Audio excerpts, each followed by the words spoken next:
ନମସ୍କାର। ମୁଁ କୁନା ଦାସ ଜାପାନରୁ କହୁଛି। ଆପଣମାନେ ଏତେ ସାହାଯ୍ୟ ଆମକୁ କରିଥିବା ଯୋଗୁଁ 2004ରୁ ଚନ୍ଦ୍ରଶେଖର ଏକାଡେମୀ ଆମେ ବାଲିଘାଇରେ କରିଥିଲେ। ଆଉ ସେତେବେଳେ ସେ ରାସ୍ତା ବି ସେତେ କ୍ଲିନ୍ ନଥିଲା। ରାତିରେ ଗଲାବେଳେ ଡର ମାଡ଼ୁଥିଲା। ସେଠି ଯେତେବେଳେ ସ୍କୁଲଟେ ଆମେ କରିଲେ ସେତେବେଳେ ଲୋକ ମୋତେ ପଚାରୁଥିଲେ ଗାଁ ଭିତରେ କାହିଁ ଗୋଟେ ସ୍କୁଲ କଲେ, ଆପଣ ଭୁବନେଶ୍ୱରରେ କରିଥିଲେ ତ ଆହୁରି ପଇସା ରୋଜଗାର କରିଥାନ୍ତେ। ମୁଁ କହିଲି ଏଇ ଗାଁରୁ ଏଇଠୁ ମୁଁ ଆସିକିରି ଜାପାନରେ କିଛି କରିଛି। ମୋତେ ସରକାର ପଇସା ଦେଉନାହାନ୍ତି। ମୁଁ ଜାପାନରେ କିଛି କଷ୍ଟ କରି କରି ଗୋଟେ ସ୍କୁଲ ନନାଙ୍କ ନାଁରେ ସେଠି ତିଆରି କଲି 2004ରେ। ଆଉ ଯେଉଁ ପୁରୁଣା ଲୋକମାନେ ଆପଣ ଜାଣିଥିବେ, ଯେଉଁମାନେ ନୂଆ ପରିବାର ନୂଆ ଫ୍ୟାମିଲି ଯେଉଁ ନୂଆ ପିଲାମାନଙ୍କୁ ଛାଡ଼ୁଛନ୍ତି ସେମାନଙ୍କୁ ମୁଁ ପରିବାର ଫ୍ୟାମିଲି ବୋଲି କହୁଛି। କାରଣ ଆପଣମାନଙ୍କ ଯୋଗୁଁ ସ୍କୁଲ ଚାଲୁଛି। ଆପଣ ଜାଣିଛନ୍ତି ଏଇଟା ପ୍ରାଇଭେଟ୍ ସ୍କୁଲ, ଏଥିରେ ସରକାରଙ୍କର କିଛି ଇଏ ରହୁନି। ଆମେ ଆପଣଙ୍କଠୁ ଫିସ୍ ନେଇ ମାଷ୍ଟରମାନଙ୍କୁ ଦରମା ଦେଉଛୁ। ତେଣୁ ଏଥିରେ ସ୍କୁଲ ଚାଲିଛି। ଯେଉଁ ପଇସା ପ୍ରତି ମାସରେ ଲୋକସାନି ହେଉଛି ତାକୁ ମୋତେ ଜାପାନରୁ କଷ୍ଟ କରିକି ପଠାଇବାକୁ ପଡ଼ୁଛି। ତେଣୁ ତା ଦେହରେ ବି ମୁଁ ଭାବୁଛି ଦୁଇଟା ଦେଶର ସମ୍ପର୍କ କେମିତି ହେଇପାରିବ। ଜାପାନକୁ ଆମ ପିଲା ଯାଆନ୍ତୁ ବୋଲି ମୁଁ କହୁନି, ସେଇ ଓଡ଼ିଶା ଭିତରେ ଆମ ପିଲା ରୁହନ୍ତୁ। ଆମକୁ ଭଗବାନ କ'ଣ ଦେଇଛନ୍ତି ଓଡ଼ିଶାରେ, ସବୁକିଛି ଜିନିଷ ଆମ ପାଖରେ ଅଛି। ଏଡ଼େ ବଡ଼ ବେଳାଭୂମି ଅଛି, ଟୁରିଜିୟମରେ ଏତେ ଲୋକ ଆସିପାରିବେ, ବହୁତ କିଛି ଜିନିଷ ଆମେ କରିପାରିବା। ତେଣୁ ଆମେ ସେଇଠି କେମିତି କିଛି କରିପାରିବା। ତେଣୁ ମୋର ଉଦ୍ଦେଶ୍ୟ ନୁହଁ ଆମ ପିଲାମାନେ ଇଂଲିଶ ପଢ଼ନ୍ତୁ, ଆମେରିକା ଯାଆନ୍ତୁ, ଜାପାନ ଯାଆନ୍ତୁ। କିନ୍ତୁ ଆଜିକାଲି ତ ଦୁନିଆଟା ସେୟା ହେଲାଣି। ଆଜିକାଲି ଆମେ କ'ଣ 30 ବର୍ଷ ତଳେ ଭାବିଥିଲେ ଯେ ଆମେ ସମସ୍ତେ ଗୋଟେ ସ୍ମାର୍ଟଫୋନ୍ ଧରିବା, କରୋନା ଆସିବ। ଆଜିକାଲି ଅନଲାଇନ୍ ଭଳିଆ ସବୁ ଜିନିଷ ଗଲେ, ହସ୍ପିଟାଲକୁ ଗଲେ ବି ଗୋଟେ ଅନଲାଇନ୍ରେ ଆପ୍ଲାଏ କରିବାକୁ ପଡ଼ିବ। ଯୁଗ ଯେଉଁ ଭଳିଆ ହେଉଛି ଆମେ ସେଇଭଳିଆ କରିବାକୁ ପଡ଼ିବ। ସବୁଠି ଇଂଲିଶଟା ଦରକାର ପଡ଼ୁଛି। ଆମ ଭାରତରେ ବିଭିନ୍ନ ଲାଙ୍ଗୁଏଜ୍ ଅଛି, ବିଭିନ୍ନ ଷ୍ଟେଟ୍ରେ ବିଭିନ୍ନ ଲାଙ୍ଗୁଏଜ୍ ଅଛି। ଆମେ ଯଦି କଲିକତା ଯିବା ବଙ୍ଗାଳୀ ଭାଷା ଶିଖିବାକୁ ପଡ଼ିବ, ଆନ୍ଧ୍ରା ଗଲେ ତେଲୁଗୁ ଭାଷା ଶିଖିବାକୁ ପଡ଼ିବ। ଆମେ ଯଦି ପଡ଼ିଶା ଷ୍ଟେଟ୍କୁ ଯିବା ସେଠି ତାଙ୍କ ଭାଷା ଟିକେ କହୁଥିଲେ ଆମକୁ ଟିକେ ଇଏ ମିଳିବ। ତେଣୁ ମୁଁ ଭାବିଲି ଗୋଟେ CBSE ସ୍କୁଲ କଲେ ଆମର ଓଡ଼ିଆ ବି ସେଠି ପଢ଼େଇବା। ଆଉ ଗାଁ ପିଲା ତ ସାଙ୍ଗେ ସାଙ୍ଗେ ଇଂଲିଶ ଶିଖିଦେବେନି। ତାଙ୍କ ମାତୃଭାଷା ଓଡ଼ିଆ, ଓଡ଼ିଆ ରହିବ, ଇଂଲିଶ ବି ରହିବ, ହିନ୍ଦୀ ବି ରହିବ। ତା ସହିତ ମୁଁ ଜାପାନରେ ରହୁଛି ବୋଲି ଜାପାନ ଭାଷା ରହିବ। ଆଉ ପିଲାବେଳେ ଯଦି ଛୋଟିଆ ପିଲାଟାକୁ ଗୋଟେ 4ଟା ଭାଷା ଶିକ୍ଷା କଲେ ବି ସେ ଛୋଟବେଳେ ହେଲେ ପିଲା ଶିଖିପାରିବ। ଆପଣମାନେ ଜାଣିଛନ୍ତି ବହୁତ ବର୍ଷ ପିଲାମାନେ ପାଠ ପଢ଼ିକିରି ତାପରେ +3 ପାସ୍ କରି କିଛି ଚିନ୍ତା ନ କରି, ଯେମିତିକି ସମସ୍ତେ କିଏ କ'ଣ କହିବ ବୋଲି ସେମାନେ +2 ପାସ୍ କଲେ, ମନ ଇଚ୍ଛା ଯାଇକି କେଉଁଠି ଆଡ଼ମିସନ୍ କରିଦେଲେ +3, କେଉଁ ଗାଁ କଲେଜରେ ଆଡ଼ମିସନ୍ କରିଦେଲେ, ସେଠି କପି କରିକି ପାସ୍ କରିଗଲେ। ତାପରେ ପାସ୍ କଲା ପରେ ଗୋଟେ ସାର୍ଟିଫିକେଟ୍ ଧରିକି ବୁଲିଲେ, ତାପରେ ଚାକିରି ମିଳୁନି କହିବେ। ମୁହଁକୁ ଦେଖିକି କିଏ କ'ଣ ଦରମା ଦେବ ସେଇଟା ବି ଭାବନ୍ତୁ ଆପଣମାନେ। ପିଲାଙ୍କର ଗୋଟେ ମନୋବଳ ବି ରହିଛି, ମୁଁ ଆର୍ଟିଷ୍ଟ ହେବି, ମୁଁ ଫାର୍ମର ହେବି କି କ'ଣ ହେବି। ଆମେ ଗାର୍ଡ଼ିଆନ୍ ମାନେ ସବୁ ଯେତେବେଳେ ଭାବିବା ଖାଲି ଯେ ପିଲାକୁ ଖାଲି ଡକ୍ଟର କରିଦେବା ଆଉ ଇଞ୍ଜିନିୟର କରିଦେବା, ସେଇଟା ବି ଗୋଟେ ପିଲା ଉପରେ ପ୍ରେସର। ଆମେ ପିଲାକୁ ବି ପଚାରିବାକୁ ପଡ଼ିବ ସେ କାହିଁକି ସେ ତା ଲାଇନ୍ଟା ଖୋଜୁଛି, ତାକୁ ସେ ଲାଇନ୍ରେ ବି ସାହାଯ୍ୟ କରିବାକୁ ପଡ଼ିବ।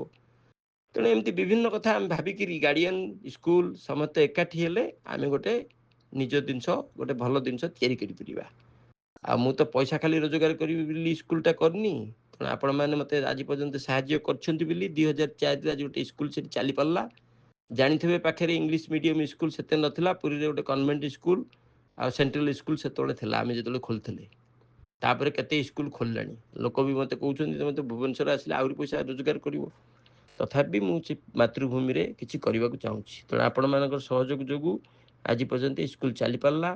ସେଠି ଗୋଟେ +2 ସାଇନ୍ସ ପର୍ଯ୍ୟନ୍ତ ଆମେ କରିପାରିଲେ। ତାହେଲେ ଗୋଟେ LKGରେ ପିଲାକୁ ଆମେ ଆଡ଼ମିସନ୍ କରାଇଲେ ଚିନ୍ତା ନ କରିକି ପିଲା ଆମର +2 ପର୍ଯ୍ୟନ୍ତ ପଢ଼ିପାରିବ। ତା ସହିତ ଆଉ ଗୋଟେ ଜିନିଷ ତିଆରି କଲି, ଆମେ +2 ପିଲା ପଢ଼ି ସାରିଲା ପରେ ସେ ୟୁନିଭର୍ସିଟି ଯିବ ଯଦି, ତାହେଲେ ବିଭିନ୍ନ ୟୁନିଭର୍ସିଟି ଯେଉଁ ଭୁବନେଶ୍ୱରରେ ଅଛି କି କୋଲକାତା ପର୍ଯ୍ୟନ୍ତ, ଚେନ୍ନାଇ ପର୍ଯ୍ୟନ୍ତ, ତାକୁ ବି ମୁଁ ଯୋଡ଼ିଲି ଯେ ସେମାନେ କେମିତି ଆମ କନେକ୍ସନରେ ଯାଇକି ସେଠି 5% 10% ସେମାନଙ୍କ ପାଇଁ ରିହାତି ହେଇପାରିବ। ଚନ୍ଦ୍ରଶେଖର ଏକାଡେମୀର ପିଲା ଯଦି +2 ପାସ୍ କରିକି ଗଲା ତାହେଲେ ସେଠି ଯେମିତି ତାଙ୍କୁ କିଛି ଟିକେ ମିଳିବ, ସେଇଟା ବି ମୁଁ କନେକ୍ଟେଡ଼ କରିଛି ତା ସହିତ।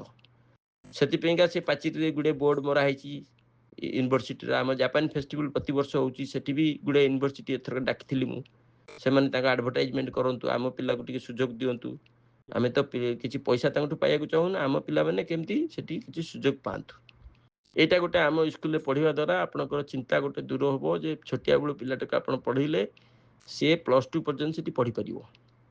ଅବଶ୍ୟ ଆମର ଆର୍ଟ୍ସ କମର୍ସ ନାହିଁ, ଖାଲି ସାଇନ୍ସଟା ଅଛି +2ରେ, କିନ୍ତୁ +2 ପର୍ଯ୍ୟନ୍ତ ସିଏ ପଢ଼ିପାରିବ। ଯେଉଁଟାକି ଫରେନ୍ କଣ୍ଟ୍ରିରେ 12 क्लास कहले हाई स्कूल सेठी आमर 10+2 नहीं फॉरेन कंट्री तेणु यहाँ पर्यंत मुझे रखिली सेठी यूनिवर्सिटी आम पाखे करूँ आम तेणु यूनिवर्सिटी तो बहुत बर्तमान अच्छी आम पिला माने सेठी जीवाई आम गोटे कनेक्टेड करदे यूनिवर्सिटी जाइए पिला माने भी विभिन्न जगह पास करी फार्मेसी कॉलेज रे पास करी आईटीआई रे पास करी भुवनेश्वर रे जाइए बीटेक पास करी तापर काम धंदा मिलूना जो मैंने कहते कौ बाटे कौन गोटे साहाय्य करवा से पिला मानकू से मैंने गोटे मोर टेलीविजन प्रोग्राम देखी बेले बेले फोन करती सारे आम जापान केमती जीवु कमती कौन करूँ कहली जापान जावाक चाहिए तो गोटे जापान भाषा जमती शिखा पड़ो जमती कि आम मनकर कालकाटा बेंगाल गले बेंगाल भाषा कह पड़ुची गुजरात गले तो ओडिया कह पड़ूनी से हिंदी कह पड़ो तमिल गले से तमिल भाषा कह पड़ो तो जापान आसो जदि जर्मान आसो जदि चाइना आसो जदि कोरिया आसो जदि भाषा तो शिखा पड़ो तुमको प्रथम ना भाषा शिखिले केते दरमा मिल कौन मिल से पचारे हेनी तुम्हें आब तो क्वालिफाइड हुओ कहीं आज कम मिलूनी तुमको तो +3 पास कल गाँव में कॉपी करके पास कर कौन तुमको चाकरी मिल से क्वेश्चन मत पचारनी आम गोटे मुझे जापान रोचु बोली आउ सबुदिन न्यूज देखूँ केते जापानी कंपनी बर्तमान ओडिशा को जाऊँगी इंडिया को जाऊँगी से जापानी कंपनी भी चाहिए जे जापानी कहथो से तुमको आग रख तेणुक तुम जापान कथा भूली जाओ से इंडिया भितर आम जो गाड़ी चढ़ुचे गली भितर आम्बासेडर गाड़ी ना सब सुजुकी यामाहा होंडा एगुड़ा सब जापान घरे जदि फ्रिज लगौचे ये लगौचे सी भी जापान कंपनी तेणु एत गोटे जापान कंपनी जो भारत को प्रवेश कलानी से भी चाहूँ जापानी कहूआ पिला केमती आम पाखे कम कर जापान कहीं आसो तुम इंडिया भितर ही कम मिल जदि शिखिपार ताले पिला बेलू चंद्रशेखर एकाडेमी रे पिला जदि पढ़ो छोटिया बेलू सी जापानी भाषा शिखला ताले आउ किसी असुविधा करा पड़ोनी अन्य सीबीएसई स्कूल अपेक्षा से भाषा शिखला आ तुम जदि जापान जावाक चाहूँ जापान कंपनी कम करने चाहूँ जापान रे गोटे हेल्थ केयर रे भी गोटे पिला 1,20,000 टका पाइब अवश्य जापान रे कॉस्टली कंट्री 50,000 खर्च हो देहरु 1,20,000 पाइले 50,000 60,000 खर्च हो मासक तो 50,000 बढ़ो इंडिया रे गोटे केयर गिवर जब नर्सिंग होम रे काम कर 10-15,000 टका पाथो तो से पैसा जदि कमे जापान किसी टेक्नोलोजी शिखी वर्ष 2 वर्ष कम कर पलैगल गोटे मालिक हो पार ओडिशा यहाँ पिला कहे कितु से जापान आसा गले जापान भाषा शिखा पड़ो चाइना आसा गले चाइना भाषा शिखा पड़ो कोरिया गले कोरिया भाषा शिखा पड़ो फ्रांस गले फ्रांस भाषा शिखा पड़ो जर्मान गले जर्मान भाषा शिखा पड़ो फॉरेन कंट्री गला मैंने गोटे पासपोर्ट करा पड़ो फॉरेन कंट्री गला मैंने भिजा करा पड़ो एगुड़ाक सब फॉरेन कंट्री रूल रेगुलेशन विशेषकर भाषा शिखा दरकार यहाँ भी कहूँ तेणु चंद्रशेखर एकाडेमी रे आमर आहरी गोटे CBSE school +2 science LKG +2 science व्यतीत आम आउ गोटे ये रखीचु जोटा कि गोटे जापान कल्चर भाषा से शिखुचु जो अनएम्प्लॉयड केमती दूर हो पार आम पिला माने केमती जापान कंपनी जो गुड़ाक सब ओडिशा भितर जाऊँचे इंडिया भितर जाऊँचे केमती कम करके अधिका दरमा पाइपर से केमती ग्लोबाल पिला हो पारे यहाँ गोटे आम तादेह प्रोजेक्ट भी रखीचु ताने आमर बाकी रही जाइए भितर कौटा कहले यूनिवर्सिटी आम पाखे ना आम पाखे आईटीआई कॉलेज ना आम पाखे फार्मा कॉलेज ना किंतु आम गोटे क्वालिटी जोटा एजुकेशन पिलाटा एलकेजी रु चिंता न करी गोटे गार्डियन +2 पर्यंत पढ़े पार यहाँ गोटे हासेल्स फी आम पाखे आपण मैंने बेनिफिट पाइबे आ सीबीएसई स्कूल खाली इंग्लीश व्यतीत ओडिया हिंदी आ गोटे एडे बड़ जगह भितर बेंग गाई कुकुर भी देखिपर तुम्हें जोटा कि टाउन स्कूल भितर आंब गचर आंब फड़ी केमी पिला जापार ना षंड कौन गाई कौन भी जापार ना टाउन भितर कौन जान गोटे गोटे बिल्डिंग भितर स्कूल हम खेल पड़िया थव गोटे बुली पार नथिबो लोक किंतु आमको तो भगवान एडे बड़ जगह देइछन्ति जते पिला दौड़ले गोड़ एक्सरसाइज है गछ भी देखिले आंब बौल भी देखिले नड़िया गछ भी देखिले चंपा गछ भी देखिले जुई गछ भी देखिले मल्ली फूल भी देखिले तो कथार अच्छी नगर जाके मल्ली कुसुम जाके कौन नगर जाके कौन दिल्ली ना कुसुम जाके मल्ली आ पाठ सांगे साठ भी पढ़िया दरकार तेणु आम खाली पाठ पढ़ी कहूना आम स्कूल नंबर 1 साठ भी आम पिला पढ़ाऊँ गोटे बाहर देशर लोकों सहित मिशि पारा पिला यह सब आक्टिविटी भी चलो तुम पाइपर एलकेजी रु +2 पर्यंत +2 पर कौन यूनिवर्सिटी जावाक आम भी रास्ता ये जाओ से जाओ कौटी गले पिलाटा भल हम से पिलाटा जो बाट को जीव रास्ता भी बतई पारू आम व्यवसाय करें भावुन सी जाऊ बड़ बड़ यूनिवर्सिटी पढ़ू बहुत पैसा दो बहुत ट्यूशन फीस दो सी पिलाटा जो जीव आम कनसल्टिंग करी +2 पर पठे दे पार तापर से जदि जापान फापान जीव जापान रे काम करियो चाहिए आम पिला बेलू भाषा पढ़ाऊँ +2 पर्यंत ତା ବ୍ୟତୀତ ଆଉ ଗୋଟେ ରଖିଲୁ ଜାପାନ ଭାଷା ଶିଖିକିରି ଜାପାନ କମ୍ପାନୀରେ ଇଣ୍ଡିଆରେ କାମ କରିପାରିବ। ଓଡ଼ିଶା ଭିତରୁ ବହୁତ କମ୍ପାନୀ ଆସୁଛି ସେଠି କାମ କରିବ। ହାୟର ଏଜୁକେସନରେ ଜାପାନ ଫାପାନ ବାହାରକୁ ଗଲେ ଇଂଲିଶ ଜାପାନୀ ଭାଷା ଶିଖିଥିଲେ ସ୍କଲରସିପ୍ ବି ମିଳିପାରିବ। ତେଣୁ ଏତକ ମୁଁ କରିବା ଏଇ ଭଏସ୍ ମେସେଜ ଦେବାର କାରଣ ବର୍ତ୍ତମାନ ସ୍କୁଲ ବିଷୟରେ 2004ରୁ ଆମର ସ୍କୁଲ ହେଇଥିଲା କ'ଣ ହେଇପାରୁଛି ପୁରୁଣା ଗାର୍ଡ଼ିଆନ ମାନେ ସମସ୍ତେ ଜାଣିଛନ୍ତି, ନୂଆ ଗାର୍ଡ଼ିଆନ ମାନେ ଟିକେ ଜାଣନ୍ତୁ, ଆମକୁ ସହଯୋଗ କରନ୍ତୁ, ସାଙ୍ଗରେ ମିଶି ଆପଣଙ୍କ ପିଲା ଆମ ପିଲା ମିଶିକିରି ଇଏ କରିବା ବୋଲି ମୁଁ କୁନା ଦାସ ଜାପାନରେ ରହୁଛି ଗୋଟେ ମେସେଜ ପଠେଇଲି। ଯୋଡ଼େ ତିନିଟା ଭିଡ଼ିଓ ବି ପଠାଉଛି କେମିତି ଜାପାନୀ ଫେଷ୍ଟିଭାଲ କେମିତି କ'ଣ ହେଉଛି ତାକୁ ବି ଆପଣମାନେ ଦେଖନ୍ତୁ।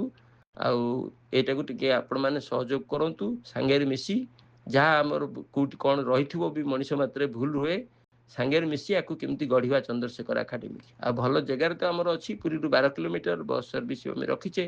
ତେଣୁ କିଛି ପିଲା ବି ପଇସା ପତ୍ର ବାକି ରହୁଛି, ତଥାପି ଆମେ ତାକୁ ମେଣ୍ଟେନାନ୍ସ କରୁଛୁ। ଯେତେବେଳେ ପ୍ରାଇଭେଟ୍ ସ୍କୁଲ ସାଙ୍ଗରେ ମିଶିକି କରିବା, ଆପଣମାନଙ୍କ ପଇସାରେ ଆମେମାନେ ଟିଚରମାନଙ୍କୁ ଦରମା ଦେବୁ। ତେଣୁ ସାଙ୍ଗରେ ମିଶି ଆକୁ କେମିତି ଗୋଟେ ଗଢ଼ିବା। ଆଉ +2 ପର୍ଯ୍ୟନ୍ତ ଆପଣ ଚିନ୍ତା କରିବାର ନାହିଁ। +2 ପରେ ସେ କେଉଁ ୟୁନିଭର୍ସିଟିରେ ପଢ଼ିବ ଯଦି ଆମେ ତାକୁ ଫୋନ୍ କରିକି ବି ତାକୁ କେଉଁଠି କ'ଣ କେମିତି ଆଡ଼ମିସନ୍ ହେବ କ'ଣ ହେବ ସେ ସାହାଯ୍ୟ ବି କରିବା। ତାପରେ ତାକୁ ଜାପାନ ଆସିବା ପାଇଁକା କି ଜାପାନ କମ୍ପାନୀରେ କାମ କରିବା ପାଇଁକା ଅନଏମ୍ପ୍ଲଏଡ୍ ପିଲାମାନଙ୍କ ପାଇଁ ଆଉ ଗୋଟେ ପ୍ରୋଜେକ୍ଟ ଆମେ ରଖିଛୁ। ଯେଉଁମାନେ ଡିଗ୍ରୀ ପାସ୍ କରିଥିବେ, ITI ପାସ୍ କରିଥିବେ, ସେମାନେ ଆସିକିରି ଜାପାନିଜ୍ ଲାଙ୍ଗୁଏଜ୍ କଲଚର ଶିଖିବେ। ଆଉ ମୁଁ କିଛି ଗୋଟେ ଭିଡ଼ିଓ ପଠାଉଛି ଦେଖନ୍ତୁ ଆପଣ। ଏଇଟା ଓଡ଼ିଆରେ କହିଲେ ଆପଣ ଟିକେ ଦୟାକରି ଶୁଣନ୍ତୁ, ଏଇଟା ରେଡ଼ିଓ ଭଳିଆ ଦେଇଛି, ତେଣୁ ଦାନ୍ତ ଘଷିବା ଭିତରେ ବି ଶୁଣିପାରିବେ, ରୋଷେଇ କରୁଥିବା ଭିତରେ ଶୁଣିପାରିବେ। ତେଣୁ ଦୟାକରି ଏ ମେସେଜ ଟିକେ ଶୁଣନ୍ତୁ, କେମିତି ଲାଗିଲା ତାର ମତାମତ ମୋତେ ଦିଅନ୍ତୁ। ନମସ୍କାର।